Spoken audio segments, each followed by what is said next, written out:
Hey guys, welcome back to Mumbai Media House. Manu S Pillai, author and writer. Merely at the age of 28, Manu S Pillai has accomplished many milestones, from managing the parliamentary office of Shashi Thakur to publishing his first book, The Ivory Throne, in 2016 and winning the Sahitya Akademi Yuva Puruskar last year for the same. Pillai is now all set to further his writing repertoire with the release of his latest book, Rebel Sultan, The Decade from Khilji of Shivaji. With the profound passion of researching and retelling the lesser known history of India, Pillai is perhaps one of the very few narrative history writers from India focused on bringing the light the neglecting history of the Deccan region of India in his new book. The author let us in on his relationship with writing, the problems with popular Indian historiography, and why he chose to retell the history of his particular region. When and why did you venture into the world of writing? To tell stories, it began in my 10th when I picked up an enthusiasm of reading, and my first efforts to write thereafter, some of them quite disasters were in fictions. But as I grew older, I discovered, initially through the tales of my own ancestors, that history often unfolds information that even the most inventive mind might hesitate to fashion our past, that challenge everything we assume and take for granted about ourselves as a people and about history as a subject. The idea of telling story through people, quick human flaws, complexities, and basic impulse, as opposed to history through dates and battles, seems to be a particularly attractive way of bringing alive our rich, endlessly fascinating past. And so I combined an appreciate for writing with my fondness of history. What drove you to dig deeper into the history of India and retell it through the greenery and narrative history?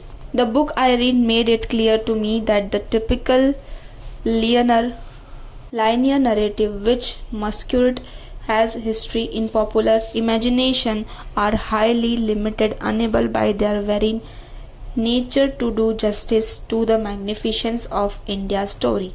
Of course, it was work on my first book, The Ivory Throne, that really got me questioning received wisdom and nations by protagonist Sethu Lakshmi Bai was the last female Maharaja of Travancore, someone who the last female Maharaja of Travancore, who was deliberately written out of the popular history. I wanted to recreate her because she deserved to be more than a passing footnote in the story of Kerala. The themes I tried to weave around her tale, the matrilineal system, the invention of tradition, and the constant intermixing of culture in ways that would amaze and perhaps even shock some of us today, challenge extremely concept I had learned in school, based they are on patriarchal standard and viewed through historically limited lens. As soon as my eyes were opened, I wanted to combine solid research with appealing language. Offer all, what is the point of discovering the past in all its glory if it cannot be disseminated to a large audience? We are all here to a remarkable heritage, and we owe it to ourselves to do justice to that heritage. My way of doing so is to write about it. While your first book, The Ivory Throne Chronicle of the House of Travancore, dealt with the history of Kerala, while your first book, The Ivory Throne Chronicle of the House of Travancore, dealt with the story of Kerala, your new book, Rebel Sultan, The Decade from Khilji to Shivaji, deal with the history of the Deccan. Why did you choose to focus on the Deccan region of India for this book. The Deccan is oddly a neglected zone in Indian history when it ought to receive a far greater amount of our attention. In general, to begin with, the problem is that Indian history is pointed around Delhi and the north. This needs to be questioned because other regions have their own barely be understood if we look at it with a North Indian oriented gaze.